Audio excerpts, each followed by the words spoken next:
Welcome back to Silent Revenge Lab, the best channel for revenge stories. They say the loudest sound in the world isn't an explosion.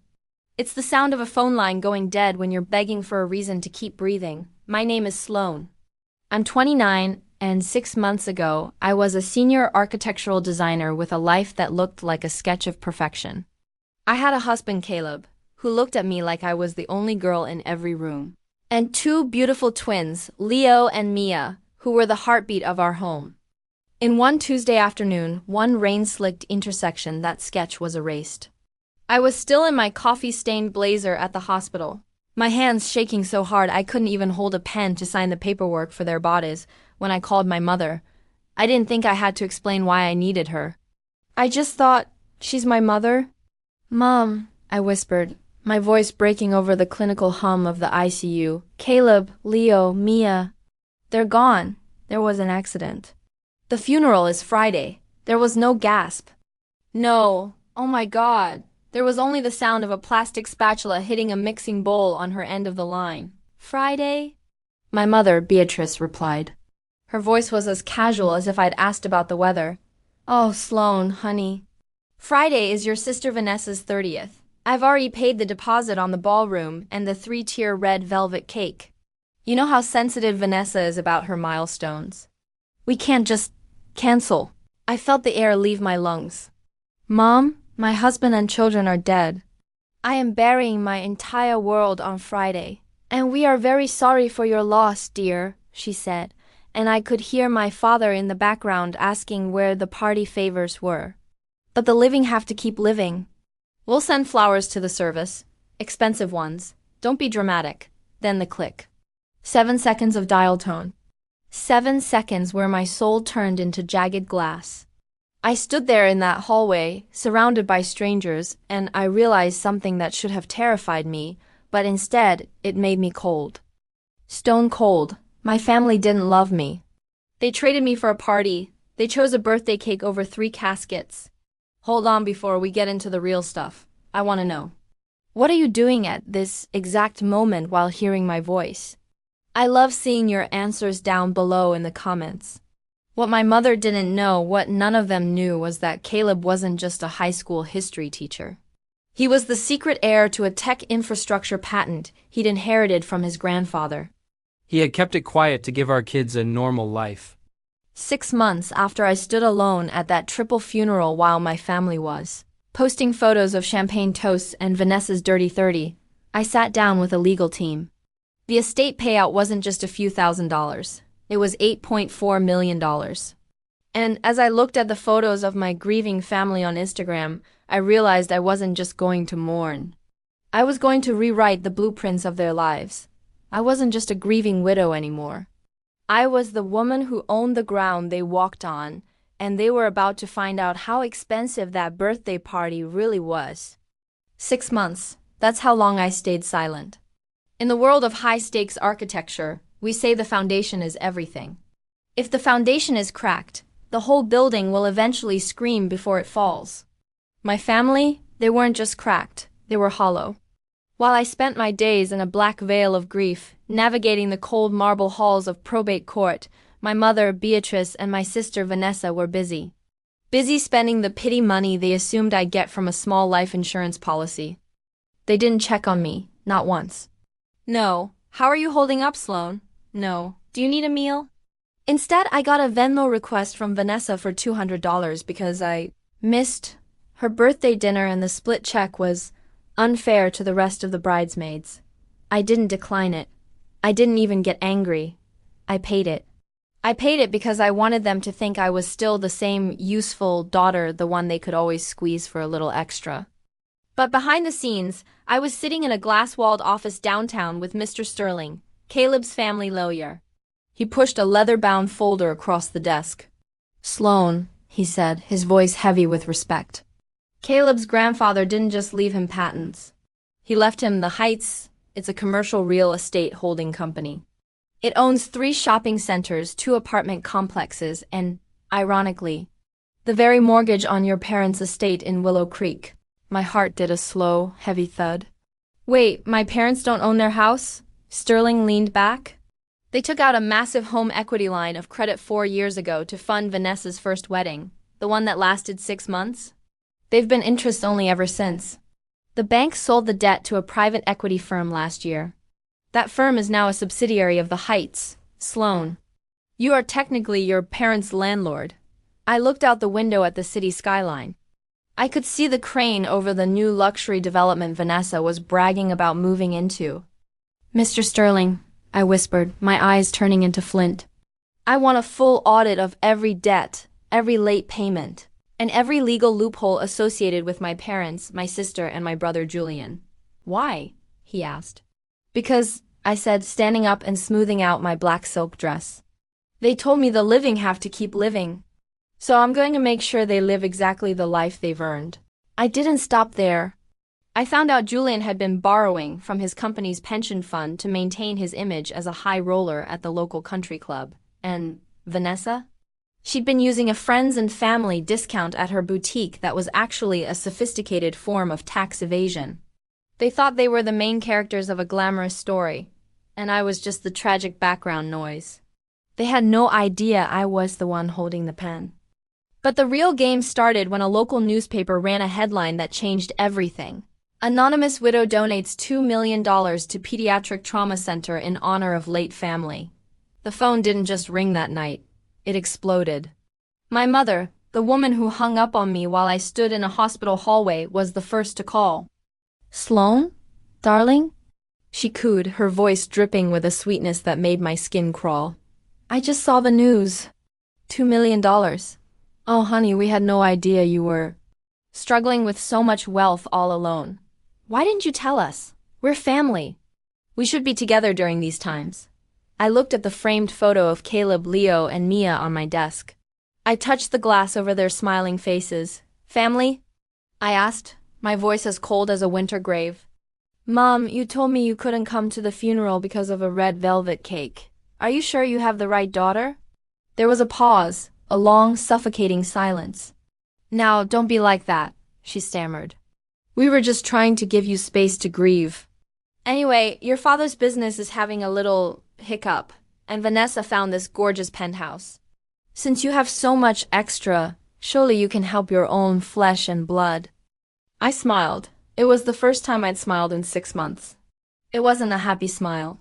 It was the smile of a predator watching its prey walk directly into a trap. Actually, Mom, I said, I have a lot of plans for that money, and you're right. We should definitely get together. In fact, I'll see you all at the house tomorrow. I have a surprise for you. I hung up before she could respond. I knew what they were doing. They were already spending the money in their heads. They were probably picking out new cars. What they didn't know was that the surprise I was bringing wasn't a checkbook. It was a 30-day notice of foreclosure. They were waiting for me. Of course they were. When I pulled up to my parents' driveway, the house I grew up in, the house they mortgaged to the hilt to fund my sister's vanity, the front door was already open. My mother, Beatrice, was standing there in a silk wrap dress, a glass of Chardonnay in one hand and a forced, trembling smile on her face. Behind her stood my father, Arthur, looking uncomfortable, and Vanessa, who was already scrolling through a luxury real estate app on her phone. Sloane, darling, Beatrice chirped, stepping forward to hug me. I stayed stiff, my arms at my sides. She smelled like expensive perfume and desperation. We were just talking about how much we've missed you. These last 6 months. They've been so quiet without your energy. Quiet? I asked, stepping into the foyer. I looked at the grand staircase where, just a year ago, my daughter Mia had played hide-and-seek. You mean because the 3 people who filled this house with laughter are in the ground? The room went cold. Vanessa looked up from her phone, her eyes narrowing. Look, Sloane, we get it. You're hurt, but Mom's right. We're all you have left.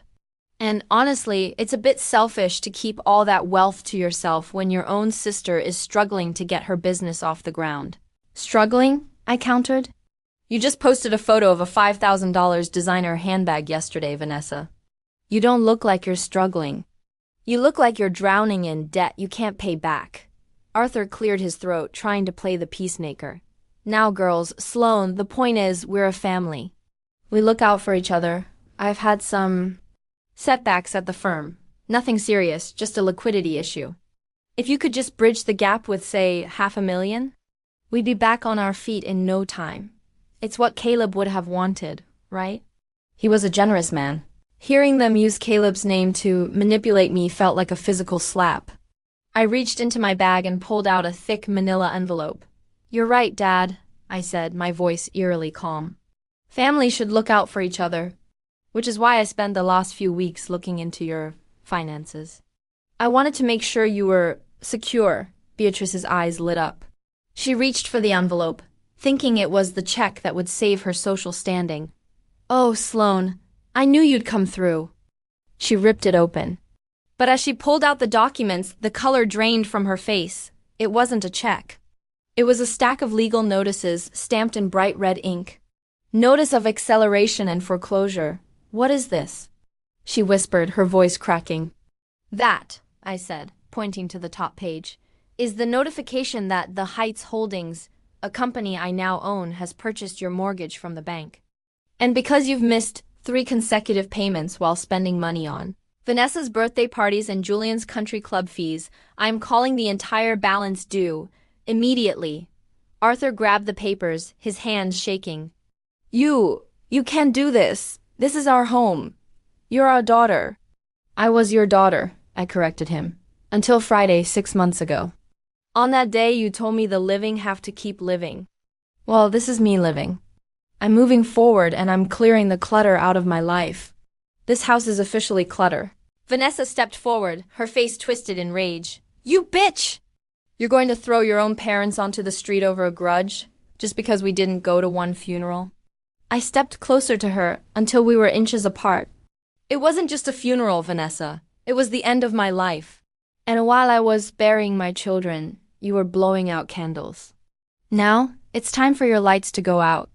I turned toward the door, but I stopped. I had one more card to play before the night was over. "Oh, and Julian," I said, looking at my brother who had been lurking in the shadows of the kitchen. "I'd check your email if I were you.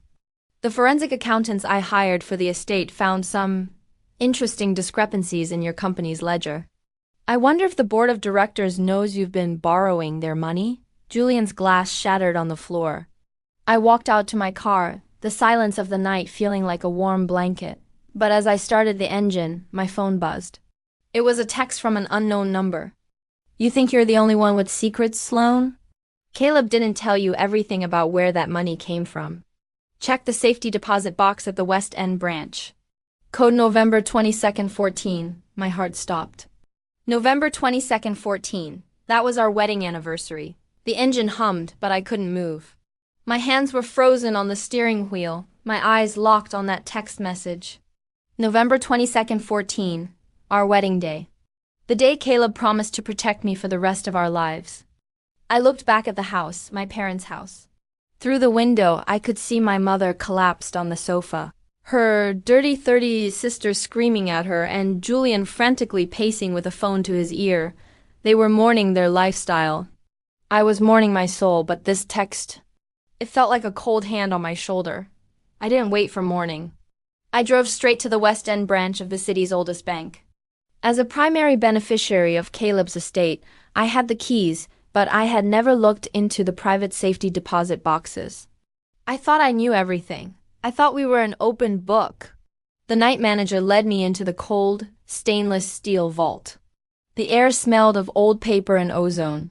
He left me alone with box number 402. My heart was hammering against my ribs, a frantic, uneven beat. I entered the code, November 22nd, 14. Click. The heavy metal door swung open. Inside wasn't gold. It wasn't more cash. It was a single, weathered leather journal and a flash drive. I opened the journal to the first page. The handwriting was unmistakably Caleb's neat architectural firm. Sloane, if you're reading this, I failed. I failed to keep the world away from you. But I didn't fail to prepare for the wolves. I turned the pages, my breath catching. Caleb hadn't just inherited a patent. He had been tracking something. Something involving my father's firm. It turns out the setbacks my father, Arthur, mentioned weren't just bad luck. He had been funneling money into a shell company for years, a company that was tied to the very construction firm that built the intersection where Caleb and my children died. The accident that took my world away? The brakes on the truck that hit them had failed. That truck belonged to a company my father secretly sat on the board of. A company that had skipped safety inspections to save a few $1,000s in profit. I felt a wave of nausea so violent I had to lean against the cold vault wall. My father didn't just skip the funeral for a party. He was partially responsible for the reason there was a funeral in the first place. I plugged the flash drive into my laptop, my fingers trembling. File after file of bank transfers, email chains, and safety reports. My father knew that truck was a death trap.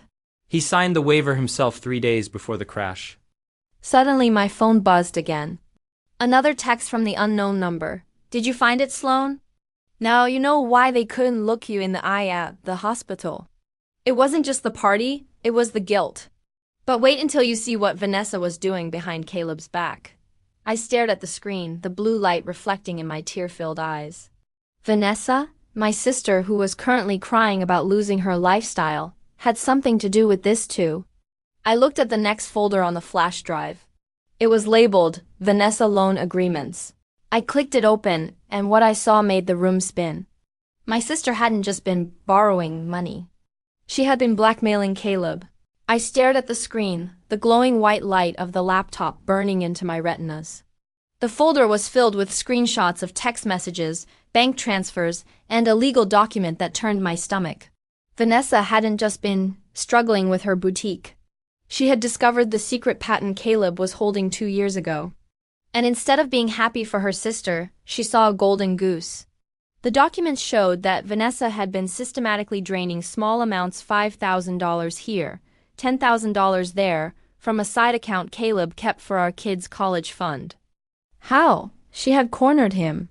She found out about a brief, youthful indiscretion Caleb had long before he met me, a legal entanglement involving a debt he'd cleared, but one that would have ruined his reputation in the high-stakes tech world if it went public. Caleb hadn't told me because he wanted to protect our peace. He was paying her to stay away from us. He was buying our silence with his own blood, sweat, and inheritance.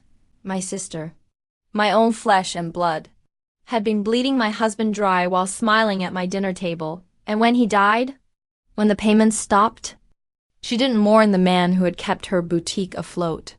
She mourned the loss of her ATM. That's why she was so sensitive about her 30th birthday. She needed a win. She needed to feel powerful again because her source of blackmail was buried 6 feet under. I leaned back in the cold vault chair, the journal clutched to my chest. My family wasn't just neglectful. They were vultures. My father's negligence killed my children, and my sister's greed haunted my husband's final years. Suddenly, the bank vault door creaked. I slammed the laptop shut, my heart leaping into my throat. The night manager was gone. Standing in the doorway was Julian. He didn't look like the polished country club brother I knew. His tie was undone, his eyes were bloodshot, and he was holding a folder of his own. "I figured you'd come here, Sloane," he said, his voice raspy. "You always were the predictable one, the good daughter. The one who followed the blueprints.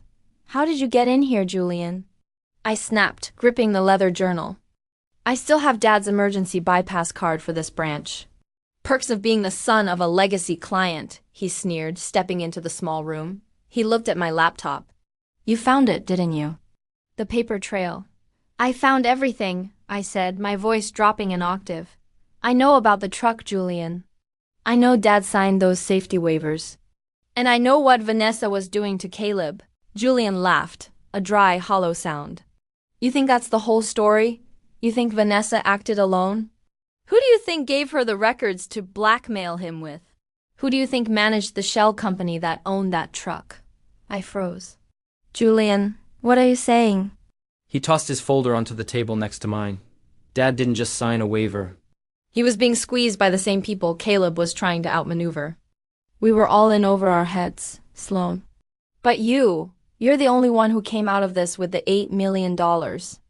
And there are people, very dangerous people, who think that money belongs to them." He stepped closer, his shadow stretching across the stainless steel walls. "The 30-day notice you gave Mom and Dad? It's a death sentence. Not because they'll be homeless, but because that house is the collateral for a debt you don't even know exists yet. If you take that house, you're taking their liability. And the people holding the note? They don't use lawyers, Sloane. They use accidents like the one that took Caleb. My blood turned to ice. My revenge wasn't just a legal battle anymore. It was a target on my back. I looked at Julian, his eyes darting toward the vault door as if he expected the shadows to grow teeth. My own brother was standing in a bank vault at midnight, telling me that my husband's death wasn't just a tragedy, it was a message. And that by taking my revenge, I had accidentally walked into a minefield. So that's it? I whispered, my voice steady despite the roar of blood in my ears. You're telling me to back off. To let Mom and Dad keep the house and let Vanessa keep her stolen lifestyle because some shadowy figures might be upset? Julian reached for the laptop, but I slammed my hand down on it. Sloane, listen to me, he hissed, leaning in. Dad didn't just mismanage money, he gambled with the wrong firm. The people who own that trucking company? They're the same ones who funded Vanessa's boutique. It's a cycle. Caleb was trying to buy us out of it, but he ran out of time. If you move on that foreclosure, you trigger an audit. And an audit reveals where the money actually went. I felt a cold, sharp clarity wash over me. For 6 months, I had been the victim. For 6 months, I had been the grieving widow who lost everything. But I was also a senior architectural designer. I knew how to read a site. I knew how to find the structural weakness in any building. And right now, the weakness was Julian's fear. You're not here to protect me, Julian, I said, standing up and packing the journal into my bag.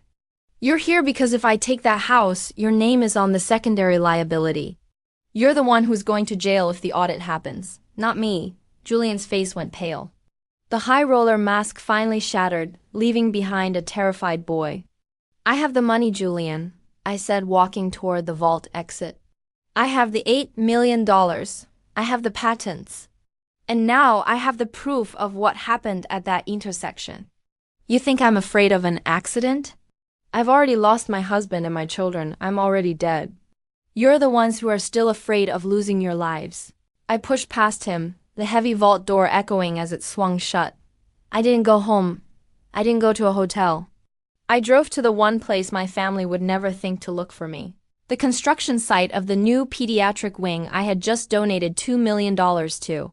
Sitting in my car, overlooking the skeletal steel beams of the building that would bear my children's names, I opened the flash drive again. I didn't look at the blackmail. I didn't look at the bank transfers. I looked at the GPS data from Caleb's car on the day of the accident. Caleb wasn't just driving to work. He was driving to a meeting with a whistleblower from my father's firm. And then I saw it. A deleted file in the trash bin of the drive.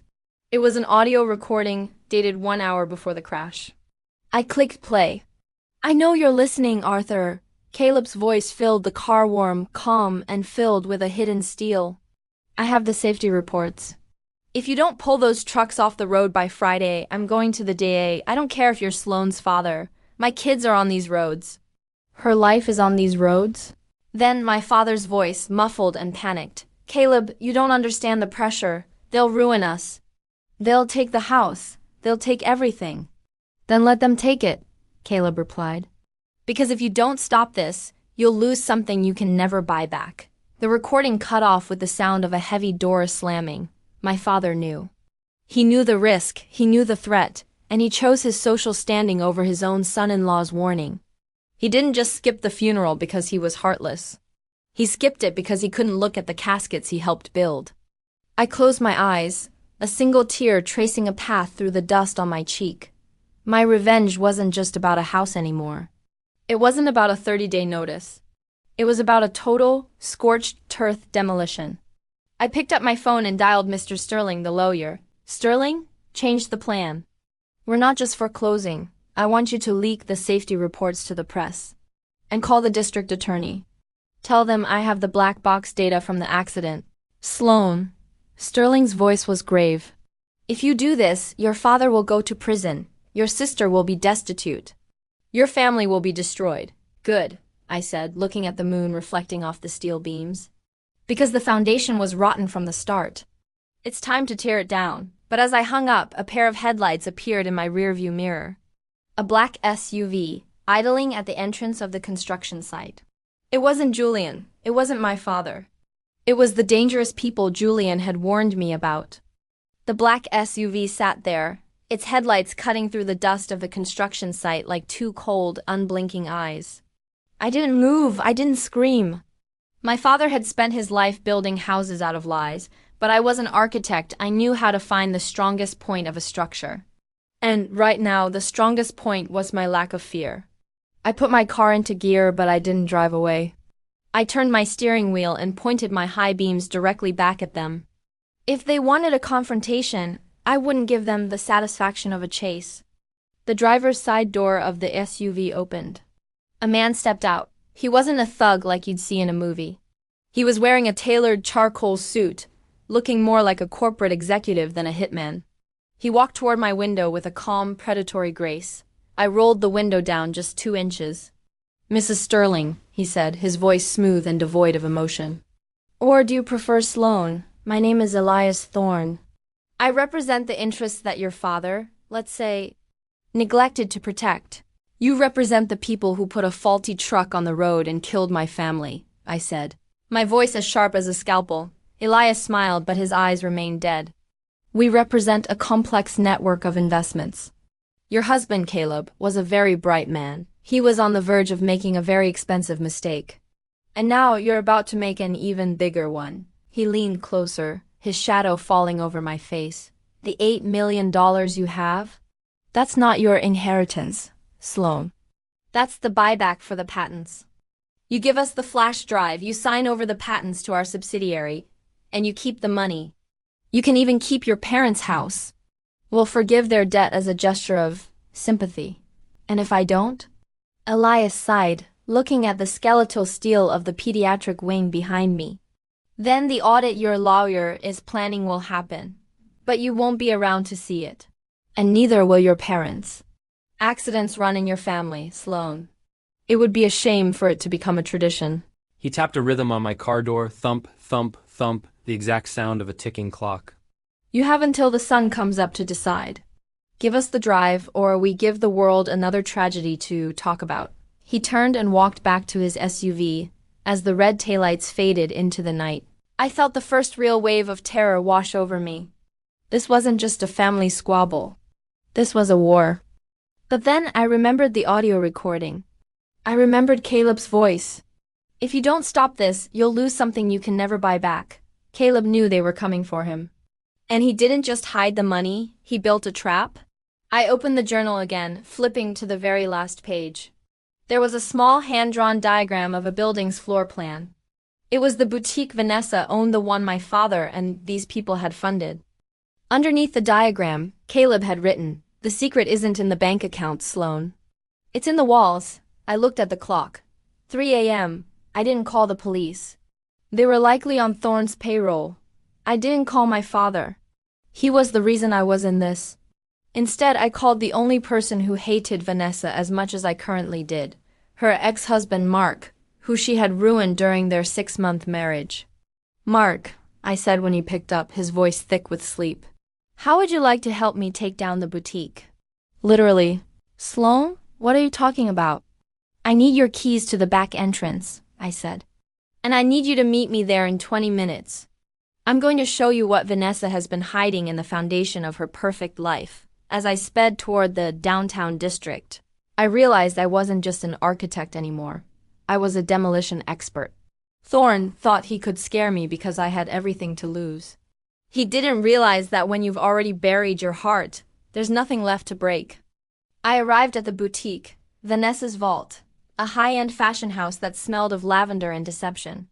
Mark was waiting in the shadows of the alley, looking nervous. "Sloane, if she catches us, she'll sue me into the dirt," Mark whispered, handing me the key. "By the time the sun comes up, Mark," I said, "Vanessa won't have enough money left to buy a cup of coffee, let alone a layer." I stepped inside the darkened store, the mannequins looking like ghosts in the moonlight. I went straight to the back office, pulled up the floorboards exactly where Caleb's diagram indicated, and my breath hitched. It wasn't money. It wasn't drugs. It was a server. A physical data storage hub hummed with a low green light. This was the black box of the entire operation. This was the reason my father was terrified. This was why Caleb was killed. But as I reached for the cables, the lights in the boutique slammed on. "I always knew you were a thief, Sloane," a voice sneered from the doorway. I turned around. Vanessa was standing there holding a small silver pistol. Behind her, looking pale and broken, was my father. The overhead LED lights of the boutique felt like a physical interrogation. Vanessa looked different. Gone was the grieving sister, replaced by a woman whose eyes were wide with a manic, desperate edge. She held the silver pistol with a shaking hand, but the aim was dead on. "Step away from the floorboards, Sloane," Vanessa hissed. Her voice was thin, like wire being stretched to its breaking point. "You just couldn't let it go, could you? You had to have the money, the house, and the last word." I didn't move. I looked past her at my father. Arthur looked like he had aged 20 years in 20 minutes. He wouldn't meet my eye. He was staring at the server humming in the floor, the green light reflecting off his glasses like a digital ghost. "Dad," I said, my voice eerily calm. "Did you know she was keeping it here? Did you know your liquidity issues were being stored right under your daughter's fashion boutique?" "He knew enough," Vanessa snapped. "Dad's firm was the front, but this is the brain. Every transaction, every bribe to the safety inspectors, every accident payment. It's all on that server. And it's the only thing keeping us alive. Sloane, please." Arthur finally spoke, his voice cracking. "Give us the drive you took from the bank. Thorne is outside. He told us if we get the drive and destroy that server, we can all walk away. We can go back to how things were." "How things were?" I laughed, a sharp, cold sound that echoed through the rows of designer dresses. "You mean the life where my husband is alive? Where Leo and Mia are sleeping in their beds? Because that's the only how things were I care about. And you traded them for this." I gestured to the rows of expensive silk and the glowing server. "You don't understand." Vanessa screamed, stepping closer. Caleb was going to ruin everything. He was going to go to the authorities. He was going to put Dad in prison and take my boutique. He was the one who betrayed us first. The air in the room seemed to solidify. I looked at the sister I grew up with, the one who I shared a bedroom with, the one who held my hand when I was afraid of the dark. She was justifying the murder of her own nieces and nephew because of a clothing store. "He wasn't betraying you, Vanessa," I said, my voice dropping to a whisper. "He was trying to save you. He was trying to get you out before the foundation collapsed, but you were too busy decorating the rooms to notice the house was on fire." I slowly reached into my pocket. Vanessa's finger tightened on the trigger. "Don't!" she shrieked. "It's just my phone, Vanessa," I said, pulling it out slowly. "I'm not calling the police. I'm doing something much worse." I tapped the screen 3 times. On the wall behind the checkout counter, a massive digital display usually meant for displaying fashion shows flickered to life. It wasn't a runway show. It was a live stream. "What are you doing?" Arthur stammered, his eyes widening. "I didn't just find the server," I said, pointing to the screen. "I connected to it. And right now, every file, every safety waiver, every email between you and Elias Thorne is being uploaded to a public cloud. But that's not the best part. I've mirrored the feed to the local news stations and the district attorney's office. They're watching this, Vanessa. They're watching you hold a gun to your sister's head." Vanessa's face went white. She looked at the screen, seeing the scrolling names of the people her greed had hurt. "Delete it!" she screamed, lunging toward me. "It's too late," I said, stepping back. "The upload is at 90%. In 10 minutes, the entire world will know that the accident at the intersection was a premeditated hit. And they'll know that you, Dad, and Julian were the ones who signed the check." Suddenly, the front glass window of the boutique shattered into a million diamonds. Elias Thorne didn't wait for the sun to come up. He was tired of waiting. The explosion of glass was deafening. Shards of the boutique's front window sprayed across the marble floor like lethal confetti. Elias Thorne stepped through the jagged frame, his charcoal suit still perfectly pressed, despite the chaos. Behind him, 2 men in dark tactical gear moved in with the mechanical precision of shadows. Vanessa shrieked, dropping the silver pistol. It clattered against the floor, sliding toward a rack of evening gowns. She wasn't a shark anymore. She was a frightened child.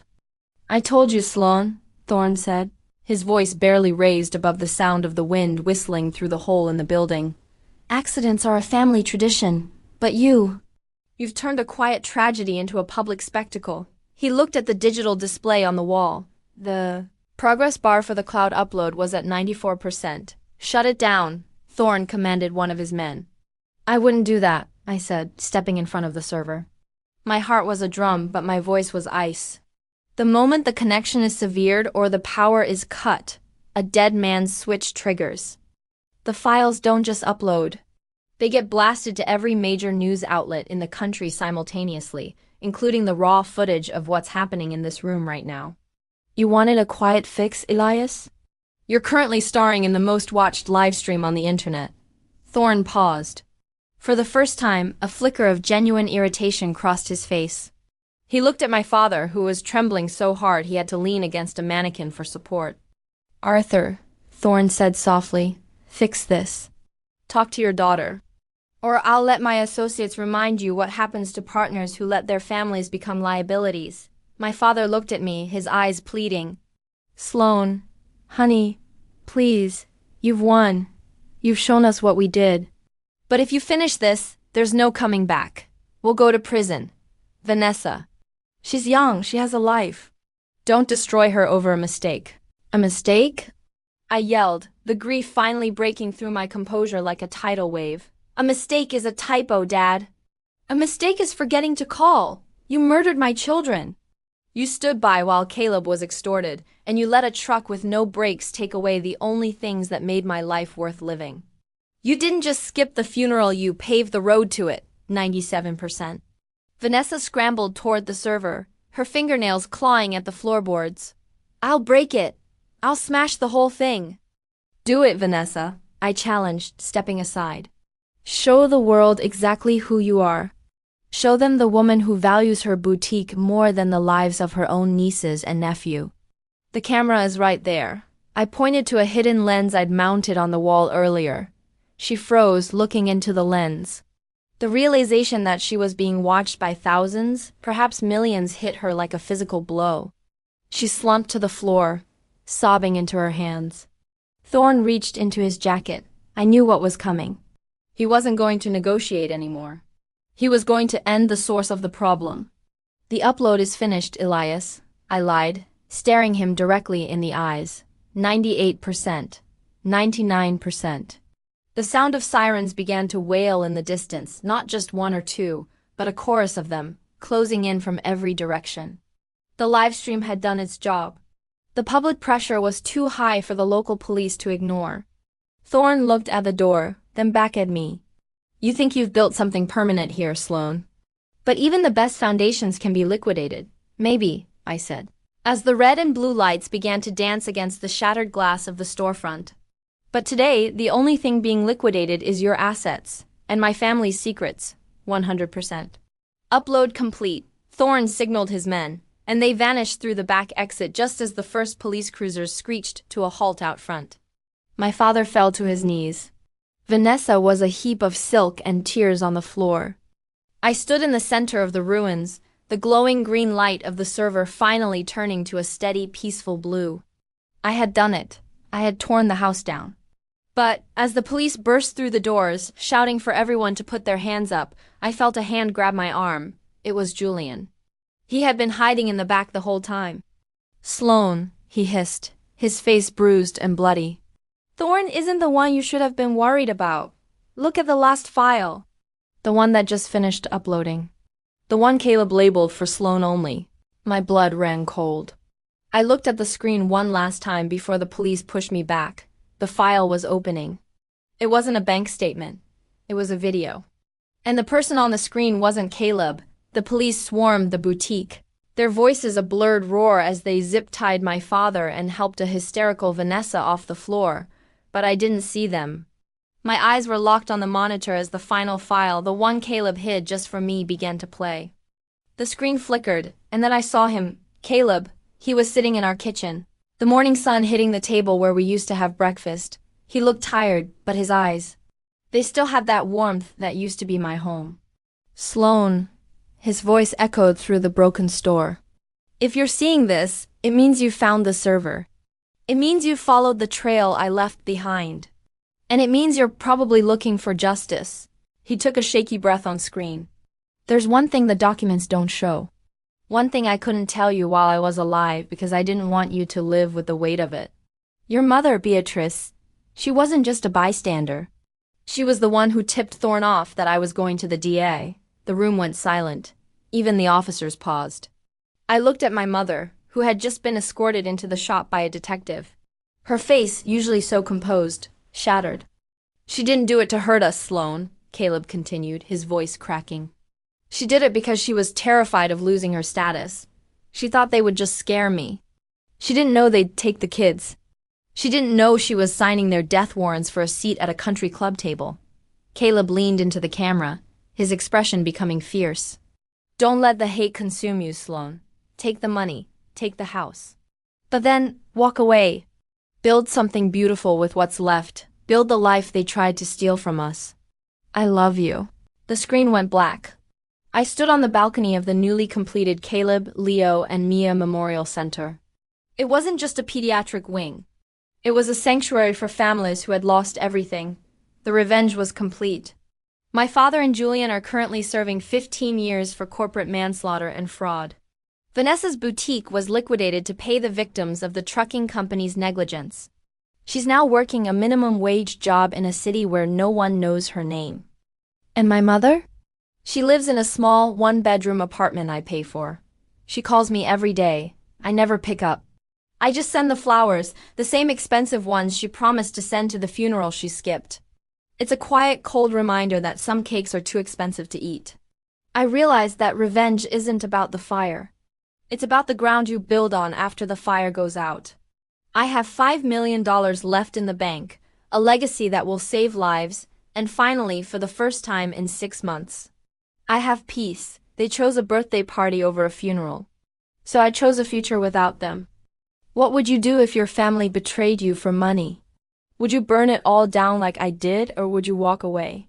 Let me know in the comments. I read every single one. If you found this story powerful, don't forget to hit that like button and share this video with someone who needs to hear it. And for more stories of justice and high-stakes reveals, make sure to subscribe to Silent Revenge Lab. Your support helps us keep telling the stories that the world tries to hide.